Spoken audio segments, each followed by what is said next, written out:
ಇನ್ಕಾಂಗ್ರಿಯೆಂಟ್ melting point. Incongruent melting ಪಾಯಿಂಟಲ್ಲಿ example ferric chloride water system. What is incongruent melting point? The compound decomposes below the melting point, yielding a new solid phase and a melt with a composition different from that of component. Such a compound is said to be an incongruent melting point ಅಂತ ಹೇಳ್ತಾರೆ. That means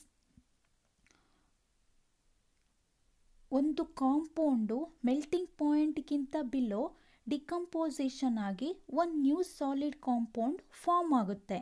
ಆ new solid compound form ಆಗುವ compound and that compound have different composition, both are have different composition, that is known as the incongruent melting point.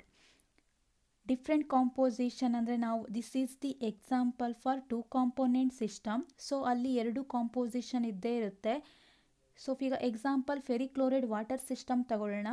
Ferric chloride and water are the different composition. ಇವೆರಡನ್ನೇ ನಾವು ಎಕ್ಸಾಂಪಲ್ ಆಗಿ ತಗೊಂಡು ಹೇಳೋದಂತಾದರೆ, ವಾಟರ್ನ ನಾವು ತಗೊಂಡಿದ್ದೀವಿ. Water decomposes below the melting point form a new compound. ವಾಟರ್ಗೆ ನಾವು ಏನು ಮಾಡಿದ ಒಂದು ಪಾಯಿಂಟಲ್ಲಿ ಐಸ್ ಮೆಲ್ಟ್ ಆಗುತ್ತೆ, ಅದು ಫ್ರೀಸ್ ಆಗ್ತಾ ಹೋಗುತ್ತೆ by the addition of ferric chloride. Ferric ಕ್ಲೋರೈಡ್ನ ಆ್ಯಡ್ ಮಾಡ್ತಾ ಹೋದಾಗ ಮೆಲ್ಟ್ ಆಗ್ತಾ ಹೋಗುತ್ತೆ, ಫ್ರೀಸಿಂಗ್ ಪಾಯಿಂಟ್ ಸಿಗ್ತಾ ಹೋಗುತ್ತೆ. ಆಗ ನಮಗೆ ಒಂದು ಬಿಲೋ ದಿ ಮೆಲ್ಟಿಂಗ್ ಪಾಯಿಂಟ್ ಒಂದು ನ್ಯೂ ಕಾಂಪೌಂಡ್ ಫಾರ್ಮ್ ಆಗುತ್ತೆ.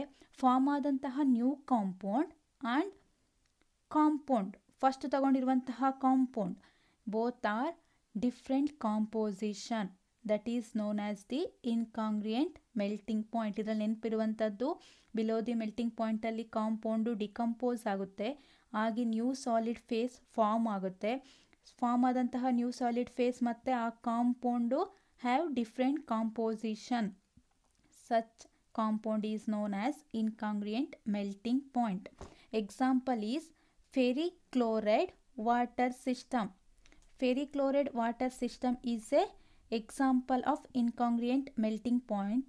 This is also known as the two component system in which ಈ ಕಾಂಪೌಂಡಲ್ಲಿ ಏನಾಗಿರುತ್ತೆ ಅಂದರೆ many compounds hydrates are formed. ಏನಾಗಿರ್ತದಲ್ಲಿ ಹೈಡ್ರೇಟ್ಸ್ ಫಾರ್ಮ್ ಆಗುತ್ತೆ. ಹೈಡ್ರೇಟ್ಸ್ ಅಂದರೆ H2O ಏನಾಗ್ತಾ ಹೋಗುತ್ತೆ, ಫಾರ್ಮ್ ಆಗುತ್ತಾ ಹೋಗುತ್ತೆ. ಡಿಫ್ರೆಂಟ್ ಹೈಡ್ರೇಟ್ಸ್ ಅಥವಾ many compound hydrates are formed. This ferric chloride water system consisting of 7 phase. ಇದರಲ್ಲಿ 7 ಫೇಸ್ ಇರುತ್ತೆ. This is also two component system ಆಗಿರೋದ್ರಿಂದ ನಾವು ಇದನ್ನು TC ಡಯಾಗ್ರಾಮ್ ಅಂತೀವಿ. ಅಂದರೆ ಗ್ರಾಫ್ ಪ್ಲಾಟ್ ಮಾಡೋದು ಟೆಂಪ್ರೇಚರ್ ವರ್ಸಸ್ ಕಾನ್ಸಂಟ್ರೇಷನ್ ಹೇಳ್ತೀವಿ. ಹಿಯರ್ ವೇಪರ್ ಪ್ರೆಸರ್ನ ನಾವು ಇಗ್ನೋರ್ ಮಾಡ್ತೀವಿ. ದಟ್ ಮೀನ್ಸ್ ಪ್ರೆಸರ್ನ ನಾವು ಕಾನ್ಸ್ಟೆಂಟ್ ಆಗಿ ಇಟ್ಕೊಳ್ತಿದ್ದೀವಿ. ಅಂದರೆ this is the condensed system. So Ferric chloride water system has 7 phases. Condensed system in which ferric chloride forms. Ferric chloride 4 ಫಾರ್ಮ್ನ ಹೊಂದಿದೆ. Ferric chloride forms 4 crystalline hydrates. Stable crystalline ಹೈಡ್ರೇಟ್ಸ್ನ ferric chloride form ಆಗಿದೆ. ಎಷ್ಟು? 4. Another 3 phases are ice, anhydride ferric chloride and solution. Total 7 phase condensed system ಇದು. See, this is the graphical representation of the ferric chloride water system. Y axis ಅಲ್ಲಿ temperature ಇದೆ, X axis ಅಲ್ಲಿ composition ಇದೆ. ಇಲ್ಲಿ ಏನಾಗಿದೆ 100% water, here 100% ferric chloride. 100% water ಅಂದರೆ ಇಲ್ಲಿ 0% ferric chloride ಇರುತ್ತೆ. 100% ಫೆರಿಕ್ ಕ್ಲೋರೈಡ್ ಅಂದರೆ ಇಯರ್ 0% ವಾಟರ್ ಇರುತ್ತೆ. ಇಲ್ಲಿ ಕರುಗಳಿದೆ AB, BCD, DEF, FGH, HIJ, JK. This is the curve. Here above the curve, here liquid phase exists. ಏನಾಗಿದೆ above the curve liquid phase exists. ಇಲ್ಲೆಲ್ಲ ಏನಾಗಿದೆ, ಇಷ್ಟು ಈ ಕರ್ವ್ ಮೇಲೆ ಇಲ್ಲಿ ತನಕ ಏನಾಗಿದೆ ಲಿಕ್ವಿಡ್ ಫೇಸ್ ಎಕ್ಸಿಸ್ಟ್ ಆಗಿದೆ, ಇಲ್ಲೆಲ್ಲ ಲಿಕ್ವಿಡ್ ಫೇಸ್ ಎಕ್ಸಿಸ್ಟ್ ಆಗಿರುತ್ತೆ. ಕೆಳಗೆ ಫಸ್ಟು ಐಸ್ ಇದೆ, next compound below the melting point compound ಏನಾಗ್ತಾ ಹೋಗುತ್ತೆ, ನ್ಯೂ ಫೇಸಸ್ ಫಾರ್ಮ್ ಆಗ್ತಾ ಹೋಗುತ್ತೆ. ಅದು ಹೇಗೆ ಅಂತ ಎಕ್ಸ್ಪ್ಲೈನ್ ಮಾಡ್ತೀನಿ. First at point A is the melting point of the ice. 0 degree ಸೆಲ್ಸಿಯಸಲ್ಲಿ ಐಸ್ ಮೆಲ್ಟ್ ಆಗ್ತಿದೆ. Point A is the represent normal freezing point of water. The curve A B shows the lowering of freezing point. Lowering of freezing point ಯಾವಾಗ addition of ಫೆರಿಕ್ಲೋರೈಡ್ನ ಈ freezing point ಕರ್ವ್ಗೆ add ಮಾಡಿದಾಗ ಏನಾಗುತ್ತೆ, freezing point curve lower ಆಗ್ತಾ ಹೋಗುತ್ತೆ. So A B curve shows the freezing point curve of water. ಈ freezing point ಏನಾಗ್ತಾ ಹೋಗುತ್ತೆ, ಡೌನ್ ಡಿಕ್ರೀಸ್ ಆಗ್ತಾ ಹೋಗುತ್ತೆ till the point B is reached. ಈ ಪಾಯಿಂಟ್ ಬಿ ರೀಚ್ ಆಗುವವರೆಗೂ ಏನಾಗುತ್ತೆ, ಫ್ರೀಸಿಂಗ್ ಪಾಯಿಂಟ್ ಡಿಕ್ರೀಸ್ ಆಗ್ತಾ ಹೋಗುತ್ತೆ. ಈ at the point B new phase exist ಆಗುತ್ತೆ. ಆ ಫೇಸ್ ಯಾವುದಂದರೆ ferric chloride Fe2Cl612H2O new compound exist ಆಗುತ್ತೆ. That molecule separate, these molecule separate. Then temperature is raised. More ಫೆರಿಕ್ಲೋರೈಡ್ solution ಇದ್ದಾಗ ಇಲ್ಲೇನಾಗುತ್ತೆ, ಮೋರ್ ಫೆರಿಕ್ಲೋರೈಡ್ ಇರುತ್ತೆ, ಟೆಂಪ್ರೇಚರ್ ರೈಸ್ ಆಗ್ತಾ ಹೋಗುತ್ತೆ. It travels along B C ಡಿಗೆ ಏನಾಗ್ತಾ ಹೋಗುತ್ತೆ, ಟ್ರಾವೆಲ್ಸ್ ಆಗುತ್ತೆ. ಈ B C D is the solubility curve of the Fe2Cl612H2O. ಇದರ ಸಾಲಿಬಿಲಿಟಿ ಕರ್ವ್ ಯಾವುದು, ಬಿ ಸಿ ಡಿ. ಇಲ್ಲಿ equilibrium between the two phases ಆಗುತ್ತೆ. This compound and another one is solution. Therefore, it is called as a solubility curve of decahydrate ಅಂತ ಹೇಳ್ಬೋದು. ಯಾವುದ್ರದ್ದು, 12H2O ನಾವು decahydrate ಅಂತ ಹೇಳ್ತೀವಿ curve. B C D is the solubility curve of decahydrate. It will be noted that both increase and decrease the proportional of ferric chloride. ಇಲ್ಲೇನಾಗ್ತದೆ, Fe2Cl2 increase ಆಗ್ತಾ ಹೋಗುತ್ತೆ, ಮತ್ತೇನಾಗ್ತಾ ಹೋಗುತ್ತೆ, ಡಿಕ್ರೀಸ್ ಆಗ್ತಾ ಹೋಗುತ್ತೆ. ಅಟ್ ಪಾಯಿಂಟ್ ಸಿ, ಯಾವ ಪಾಯಿಂಟಲ್ಲಿ, ಪಾಯಿಂಟ್ ಸಿ ಅಲ್ಲಿ ಫೆರಿಕ್ಲೋರೈಡ್ increase ಮತ್ತು decrease ಆಗ್ತಾ ಹೋಗುತ್ತೆ. ಅಟ್ ಸೇಮ್ ಟೆಂಪ್ರೇಚರಲ್ಲಿ ಏನಾಗ್ತಾ ಹೋಗುತ್ತೆ, ಇನ್ಕ್ರೀಸ್ ಮತ್ತು ಡಿಕ್ರೀಸ್ ಆಗ್ತಾ ಹೋಗುತ್ತೆ. ಇದರಲ್ಲಿ 2 ಡಿಫ್ರೆಂಟ್ ಸಾಲಿಬಿಲಿಟಿ ಇದೆ. ಅಟ್ ಸೇಮ್ ಟೆಂಪ್ರೇಚರಲ್ಲಿ ಅಂತಹ ಸಬ್ಸ್ಟೆನ್ಸ್ನ ಫಿನೋಮಿನನ್ನ ನಾವು ಟೆಟ್ರೋಫಿಕ್ಸ್ ಸಾಲಿಬಿಲಿಟಿ ಅಂತ ಹೇಳ್ತೀವಿ. The phenomena of having 2 solubility at the same ಟೆಂಪ್ರೇಚರಲ್ಲಿ 2 ಸಾಲಿಬಿಲಿಟಿ ಇದೆ. ಅಂತಹ ಕ್ಯಾರೆಕ್ಟರಿಸ್ಟಿಕ್ ಸಿಸ್ಟಮ್ನ ನಾವು ಟೆಟ್ರೋಫಿಕ್ ಸಾಲಿಬಿಲಿಟಿ ಅಂತ ಹೇಳ್ತೀವಿ. That time new solid phase exist ಆಗುತ್ತೆ. The phenomena having 2 solubility at the same temperature, the system producing solid compound. System ಏನಾಗುತ್ತೆ ಅವಾಗ ನಮಗೆ ಸಾಲಿಡ್ ಕಾಂಪೌಂಡ್ನ ಪ್ರೊಡ್ಯೂಸ್ ಮಾಡುತ್ತೆ. That system is known as tetrophic solubility. The solubility curve BCD of decahydrate terminated at the point B. Terminate ಅಂದರೆ start ಆಗುವಂಥದ್ದು. Decahydrate ಇದೆ ಅಲ್ವಾ, ಅದು ಎಲ್ಲಿ ಸ್ಟಾರ್ಟ್ ಆಗುತ್ತಂದರೆ ಸಾಲಿಬಿಲಿಟಿ ಎಲ್ಲಿ ಸ್ಟಾರ್ಟ್ ಆಗುತ್ತೆ, ಅಟ್ ದಿ ಪಾಯಿಂಟ್ ಬಿಯಲ್ಲಿ ಡೆಕಾಹೈಡ್ರೇಟ್ ಸಾಲಿಬಿಲಿಟಿ ಆಗೋದು ಸ್ಟಾರ್ಟ್ ಆಗುತ್ತೆ. Next another new phase separate out ಆಗುತ್ತೆ. ಯಾವುದು, 7H2 Fe2Cl6 7H2O new phase an molecule separate out ಆಗುತ್ತೆ. The curve DEF is the solubility curve of heptahydrate. 7H2Oನ ನಾವು ಹೆಪ್ಟಾಹೈಡ್ರೇಟ್ ಅಂತ ಹೇಳ್ತೀವಿ. ಕರ್ವ್ BCDನ ನಾವು ಸಾಲಿಬಿಲಿಟಿ ಆಫ್ ಡೆಕಾಹೈಡ್ರೇಟ್ ಅಂತ ಹೇಳ್ತೀವಿ. ಕರ್ವ್ DEFನ ನಾವು ಸಾಲಿಬಿಲಿಟಿ ಕರ್ವ್ ಆಫ್ ಹೆಪ್ಟಾಹೈಡ್ರೇಟ್ ಅಂತ ಹೇಳ್ತೀವಿ. At point F 5H2O appear. ಅವಾಗ ಏನಾಗುತ್ತೆ, ಪಾಯಿಂಟ್ ಎಫ್ ಅಲ್ಲಿ 5H2O ಅಪಿಯರ್ ಆಗುತ್ತೆ. The reason FGH, the reason, ಈ ರೀಸನ್ನ ನಾವು the reason FGH is the solubility curve of the reason FGH. This reason is the solubility curve of pentahydrate. 5H2O ನ ನಾವು ಪೆಂಟಾಹೈಡ್ರೇಟ್ ಅಂತ ಹೇಳ್ತೀವಿ. Curve BCD is the solubility curve of decahydrate. Curve DEF is the solubility curve of heptahydrate. Curve FGH is the solubility curve of pentahydrate.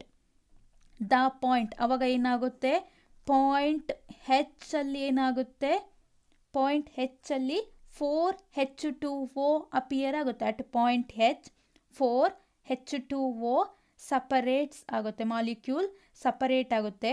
At point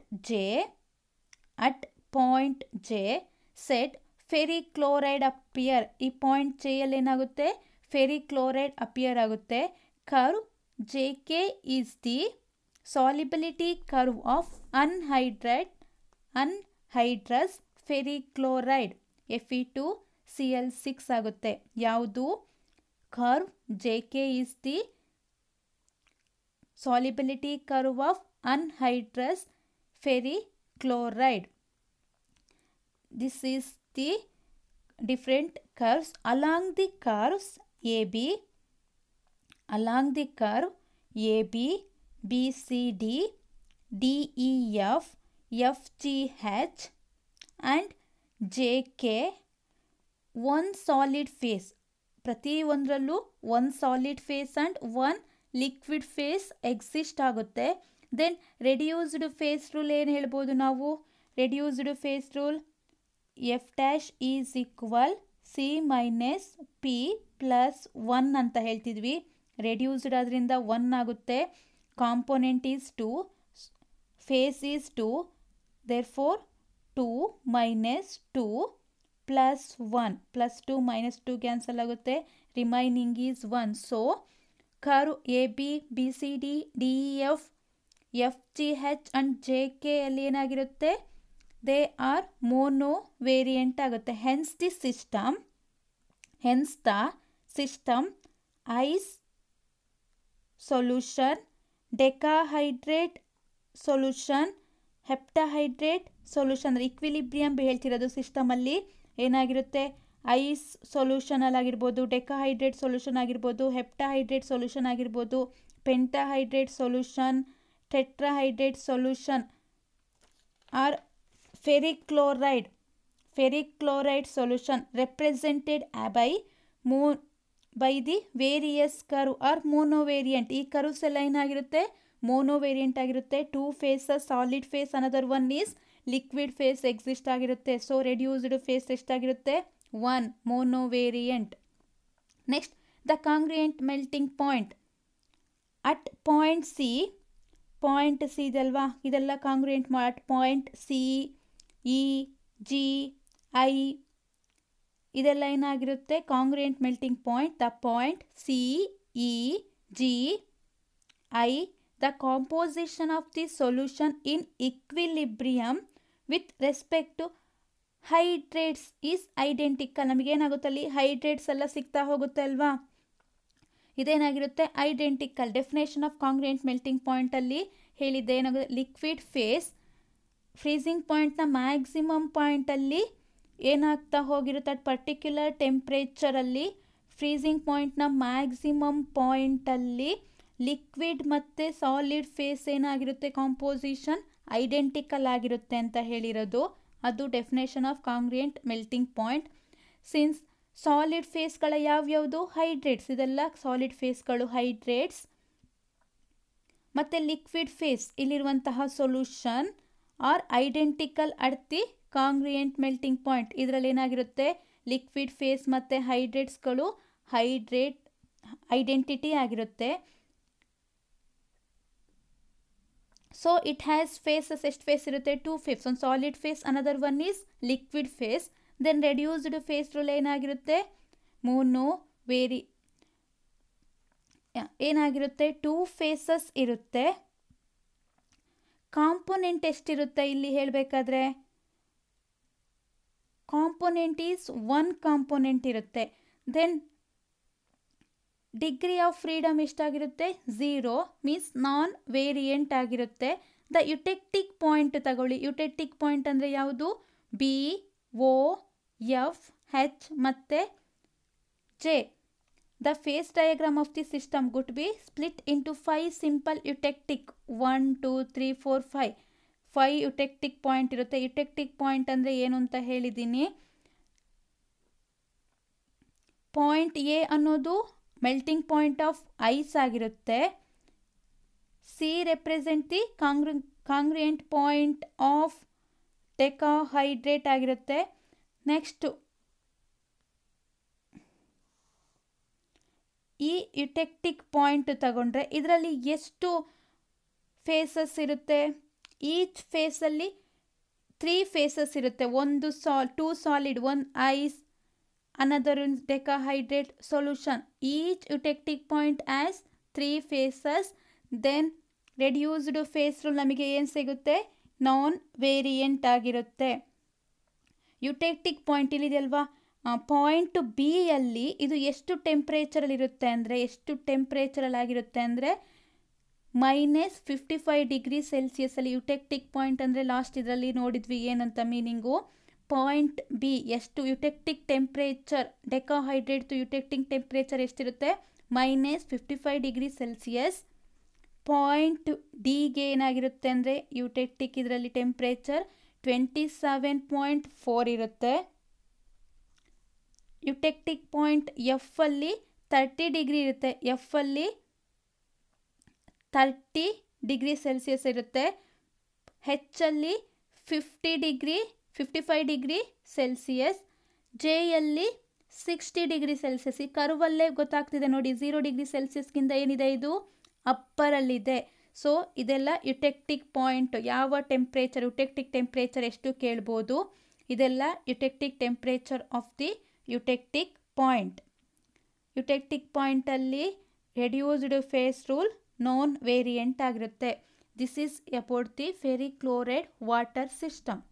ಇಲ್ಲಿಗೆ phase equilibria chapter complete ಆಗಿದೆ. ಇದರಲ್ಲಿ important ಯಾವ್ಯಾವುದು ಅಂದರೆ, ಫೇಸನ್ನು define face ಅಂತ 1 ಮಾರ್ಕಿಗೆ ಕೇಳ್ತಾರೆ. ಇಲ್ಲಾಂದರೆ 1 ಮಾರ್ಕಿಗೆ ಕೇಳುವಂಥದ್ದು system ಕೊಡ್ತಾರೆ ಅವರು. For example ice and water system ಕೊಡ್ತಾರೆ, ಅದರಲ್ಲಿ ಎಷ್ಟು ಫೇಸಸ್ ಇದೆ ಅಂತ ಕೇಳ್ತಾರೆ. ಐಸ್ ಆ್ಯಂಡ್ ವಾಟರ್ ಕೊಟ್ಟು ಫೇಸಸ್ ಎಷ್ಟಿದೆ, ಯಾವ ಫೇಸ್ ಅಂತ ಕೇಳ್ತಾರೆ. ಐಸ್ ಆ್ಯಂಡ್ ವಾಟರಲ್ಲಿ 2 ಫೇಸಸ್ ಇರುತ್ತೆ, ಒಂದು ಸಾಲಿಡ್, ಒಂದು ಲಿಕ್ವಿಡ್. ಇದೇ ರೀತಿ ನಿಮಗೆ ಕೇಳ್ತಾರೆ, ನಾನು ನೋಟ್ಸಲ್ಲಿ ಕೊಟ್ಟಿದ್ದೀನಿ, ಇದು ಇಂಪಾರ್ಟೆಂಟು 1 ಮಾರ್ಕಿಗೆ. ನೆಕ್ಸ್ಟ್ ಕಾಂಪೊನೆಂಟ್ ಡಿಗ್ರಿ ಆಫ್ ಫ್ರೀಡಮ್ನ 1 ಮಾರ್ಕ್ ಕ್ವಶನ್ ಕೇಳ್ತಾರೆ. ಇಲ್ಲಾಂದರೆ degree of freedom, define degree of freedom and explain it ಅಂತ 2 ಮಾರ್ಕ್ಸಿಗೂ ಕೇಳ್ಬೋದು. ಡಿಫೈನ್ ಮಾಡಿ ಯಾವುದಾದ್ರೂ ಒಂದು ಎಕ್ಸಾಂಪಲ್ ತಗೊಂಡು ಅದನ್ನು ಎಕ್ಸ್ಪ್ಲೈನ್ ಮಾಡ್ತಾ ಹೋಗಬೇಕು. Next important question is Gibbs face rule. State the Gibbs face rule with its derivation ಅಂತ ಕೇಳ್ಬೋದು. ಕೇಳಿದರೆ ಇಂಪಾರ್ಟೆಂಟ್ ಸ್ಟೇಟ್ಮೆಂಟ್ ಬರೀರಿ. ನೆಕ್ಸ್ಟು ಡಿರವೇಷನ್ ನೋಟ್ಸಲ್ಲಿ ಹೇಗಿದೆಯಾ ಆ ರೀತಿ ನೀಟಾಗಿ ಬರ್ಕೊಳ್ತಾ ಹೋಗಿ. Next very important is 1 component system, water system. 4 ಮಾರ್ಕ್ಸಿಗೆ ಕೇಳುವಂಥ ಇದು ವಾಟರ್ ಸಿಸ್ಟಮ್ ಮತ್ತು ಸಲ್ಫರ್ ಸಿಸ್ಟಮ್ನ 4 ಮಾರ್ಕ್ಸಿಗೆ ಕೇಳುವಂತಹ question. Next another important is 2 component system, potassium iodide water system also important.